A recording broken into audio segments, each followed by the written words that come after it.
and let us all do we can to build a better future. Trump derangement syndrome is the funniest thing I've ever seen.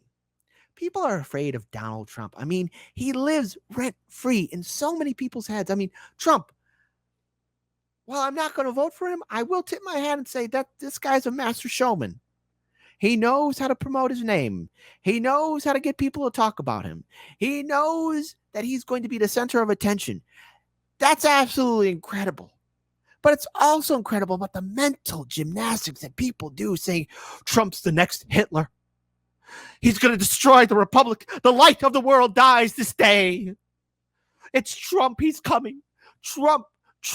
I could see as soon as Trump made his announcement in 2024, some vote blue no matter who brain dead individual probably ran out the street screaming, he's coming back. It's Trump. We got to be afraid. It's Trump. Ah! Calm down. I don't care if Trump gets reelected. I'm going to say that again. I don't care. Let's have democracy in the chat. Look, even if you're going to vote independent, I don't care how you vote. Type 1. Do you care if Trump gets reelected? Say like 1, I don't care. Type 1 if you say you don't care. Type 2 like, oh, I do care. I'm so scared. I can't even think for myself. Type 1 if you don't care. Type 2 if you do care and you're scared.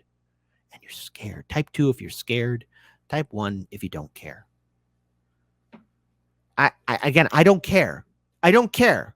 In fact, I'm going to vote third party just to trigger people even more. But Rachel Maddow does this big brain tactic right here. What if Trump becomes king? King Trump. Oh, no. King Trump. Here. This is somebody who's in an authoritative position. Rachel Maddow. And you know she's happy that Trump's back in office because now she gets the views back on her show again. After all, Russiagate was her bread and butter. Rachel, I get it. Own that fancy apartment in New York City. It ain't cheap. New cars, they ain't cheap. That new wardrobe, it ain't cheap. You need to talk about Trump. He brings in the views. I get it. It's show business. But again, just imagine. She's trying to scare people. There are people who fall for this propaganda. Corporate media has done a phenomenal job in brainwashing people. That's how he's thinking about that. And what does that say about the election for all of the rest of us, right? It means in his own mind and those of his campaign and his supporters, presumably, these are the stakes. And again, whatever you think about that as a legal strategy for Trump, that is how he is thinking about the election. And that is how he is going to be talking to his supporters and his aides and his campaign about the stakes of the election. The election means one of two things, if this is the way he's going to approach it. Either he loses the election and he goes to prison. And you know, that's every single liberal's wet dream. You know, they're just like, oh yeah, I can't wait to see Trump go to jail. Again, which is pretty pathetic because, again, liberals, you better hope that this prosecution, this team, anyone that's involved in trying to go after Trump, you better hope that they're squeaky clean. You better hope they got no scandals or skeletons in their closet. You better hope Trump doesn't outmaneuver you guys. Because if he walks out of that, he's going to be a force to reckon with. Again, it's like that from The Dark Knight, you know. Harvey Dent being revealed as a fraud and him just being corruptible like anybody else. Trump ever gets in his legal team ever get wind of anything that's happening, especially in Atlanta, Georgia, and all these people coming after him, if he walks out, he is going to be a dangerous force. But vote blue no matter who. They like being Wile E. Coyote for some reason. Or he wins the election. Oh, brace yourself for this one. Or he wins and doesn't go to prison. And is that for life that he gets to be president? Oh, wow. Do you have proof? Do you have proof that he's going to be president for life? Do you have proof? Huh? Do you? A second imperial presidency? At this point, we live in an oligarchy. I'm surprised we don't have an imperial presidency at this point. What's wrong with you? Again, hang on. We're going to rewind that and listen to that big brain idea. Because or King Trump. Or He wins the election. He doesn't go to prison.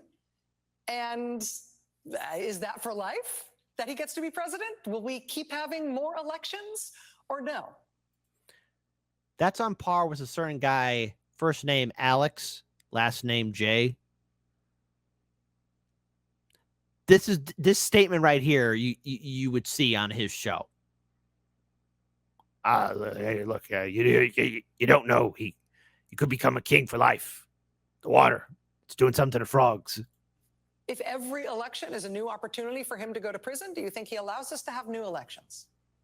I mean, if those are the stakes, if winning the election is his plan to stay out of prison, what happens in that election if and when he does not win it? Does that kind of an election end with a graceful concession to a fair and square re-elected President Biden? Again, where's your evidence for a King Trump? Where is your proof, lady? I mean, if Trump and his supporters see the stakes as losing and going to prison or winning and being president and probably president for life, how do you know that? Again, this is not an endorsement of Trump or anything like that, but where is your proof and evidence, lady? King Trump? Are you sure? Do you have any idea how there are a lot of brain dead and mentally handicapped people out there who think, oh no, he's Hitler 2.0. Trump and Hitler are two different people. Okay. And this isn't the first time we've had a dangerous, maniacal president. We've actually had presidents that signed executive orders for the genocides of the Native American peoples. Okay. Trump, in comparison to the evil deeds done by previous presidents, is far lower on the totem pole. Okay, we've had presidents call for the genocides of Native people. Okay? Even old Abe Lincoln ain't that much of a saint either, people. And this is not defense of Trump, but we've had presidents who've done far worse things, and thanks to corporate media and our establishment system, everything looks so shiny and nice, and they all look like respectable people.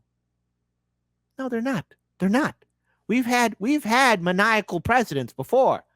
Just people don't really look back at it as much. Rachel, you ever going to talk about that?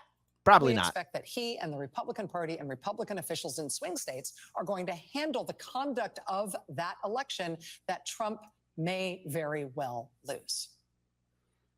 By the way, shout out outside Steeler fans. You need to look up Woodrow Wilson. Again, I am not a fan of Woodrow Wilson. I despise him for many, many, many reasons.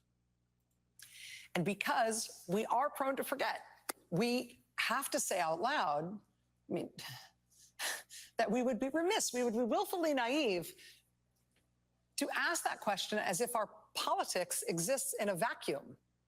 You know, there's probably some liberals shaking their head going, yup, yup, yup, yup. King Trump, bad, bad, bad. Trump, bad, Trump, bad, Trump, bad. Trump has 81 million plus supporters, and already there are so many people looking to vote and support Trump, okay? That mugshot didn't work in your favor. You better hope he doesn't walk out of this thing a lot stronger. You better hope that that this entire court case in Atlanta, Georgia doesn't hold him back. That doesn't, you better hope that doesn't fall apart, Rachel, because you guys in the Vote Blue No Matter Who crowd are going to be dealing with a monumental force.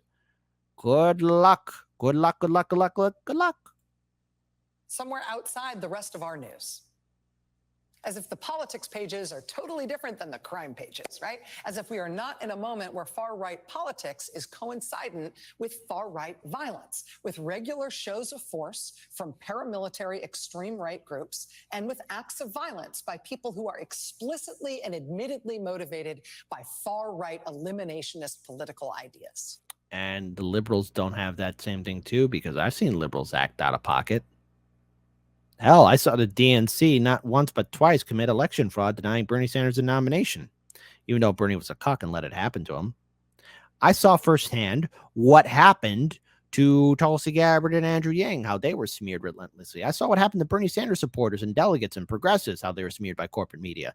Gee, Rachel, You're quick to forget that the liberals could do the exact same thing. I'm also seeing the liberals enact the Espionage Act and go after whistleblowers and so many others. I seem to forget. I think a lot of liberals seem to forget that Barack Obama, Nobel Peace Prize winner, has more drone hits than any other president. Oh, wait, those kids in cages, that happened under his watch. Got rid of habeas corpus and took us from 2 wars to 7. And the people who committed the economic disaster in 2008, well, Obama said, well, stop at the wrist. You gotta look forward, not backwards, forward. Gee, Rachel, you seem to forget that. We are prone to forget, but we do not have to. Yeah, we're prone to forget. You forgot too. Yep, you forgot too. And apparently, hey, check this out. This right now is scaring every single liberal out there. Oh no, it's King Trump.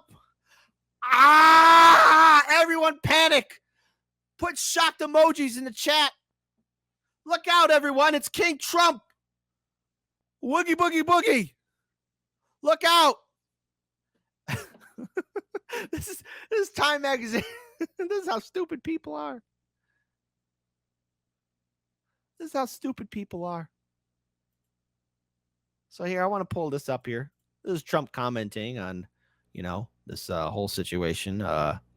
That's these indictments real quick. Because don't worry, folks. I have a fun video that'll make you laugh. They'll wrap this whole segment up. But first, let's listen to Trump.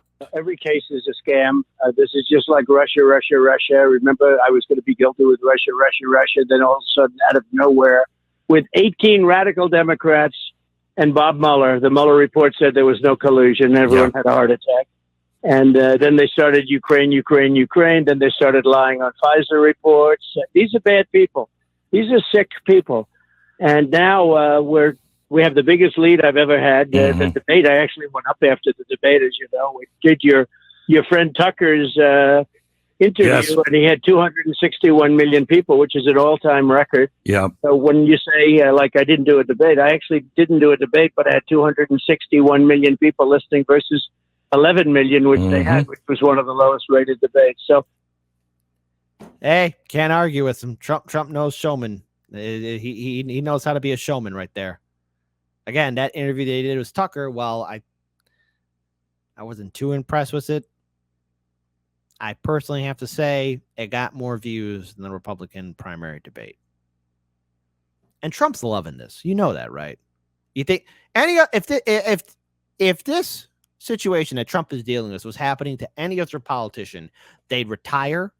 They'd have to step out of politics. They'd be humiliated. I think, again, if I had to bring up an extreme example, let's look at old wag dog himself, Anthony Weiner. I mean, Jesus Christ, that guy, that loser, Anthony Weiner. That pathetic loser. Again, if he stepped out of politics. He had the audacity to step right back in, but then had to step right out. Trump, he's loving all of this. And there's a very good chance he could walk out of this unscathed and much more stronger than before. I went up fairly substantially after that. And I think the fake indictment that they did in Georgia was very helpful. And then they insisted on a mugshot, and somehow it turned out to be very iconic. So how can I end this segment? What more can I say about this and how pathetic it all is? Because it is quite pathetic on how much they keep going after Trump. Because every time the Democrats go after Trump, every time they do this, they always end up shooting themselves in the foot. King Trump, that mugshot. Oh, no, it's made him more popular. So I want to end this on a humorous note, not related to the story, but I remember in 2021, back at our old studio in Kimball, where we talked about Donald Trump, and this was this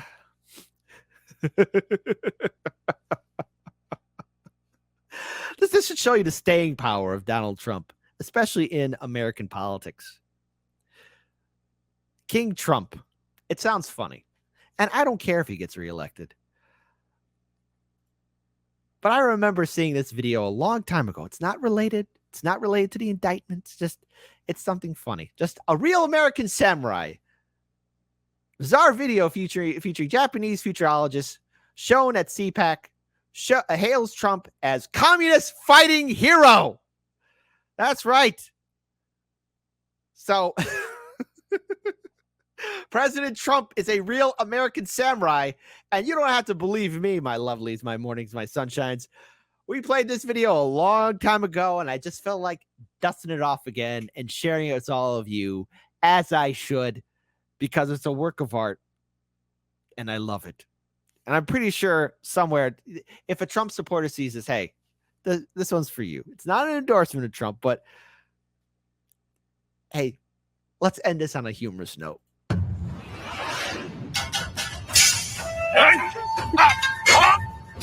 The last samurai is right back. Hello, America. Hello, American conservatives. My name is Genki Fuji. I'm a Japanese journalist and an author of more than 70 books on international relations. I run online World Forecast News Service. I respect President Trump and American conservatives. President Trump fought against Chinese communists in order to protect the entire free world. President Trump, he's a real American samurai. I want to make US-Japan alliance stronger. I want to build solid friendship with real American patriots or American samurai. Let's fight together for freedom. Let's slash the cancel culture. Let's start US-Japan samurai to samurai alliance. Look, if Trump gets to be a samurai, I want to be one too. God damn it. This is a work of art. I love it. I love it. And this was from 2021, by the way. Okay. But God damn it. I want to be part of this alliance too.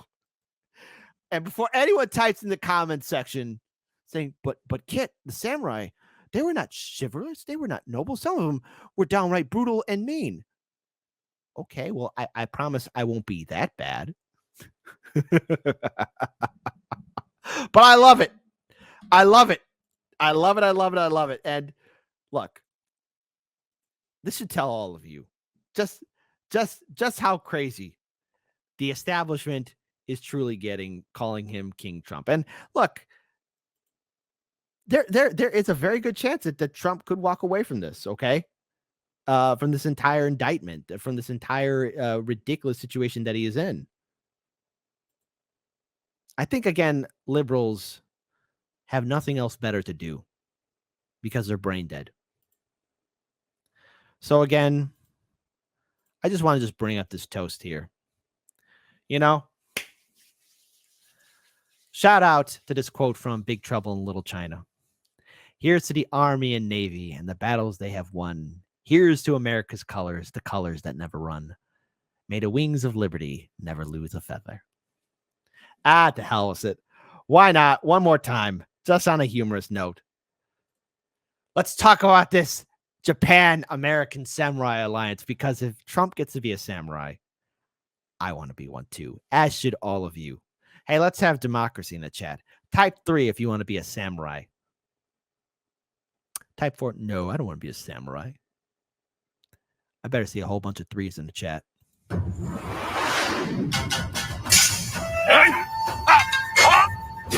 The last samurai is right back. Hello, America. Hello, American conservatives. My name is Genki Fuji. I'm a Japanese journalist and an author of more than 70 books on international relations. I run online World Forecast News Service. I respect President Trump and American conservatives. President Trump fought against Chinese communists in order to protect the entire free world. President Trump, he's a real American samurai. I want to make US-Japan alliance stronger. That's right. I want to build solid friendship with real American patriots or American samurai. Let's fight together for freedom. Let's slash the cancel culture. Let's start US-Japan samurai to samurai alliance. I'm for it. Why not? Why not? Let's all go for it to trigger and own the libs. Come on, folks. 2024 is going to be great. Stay tuned to Hardlands Media.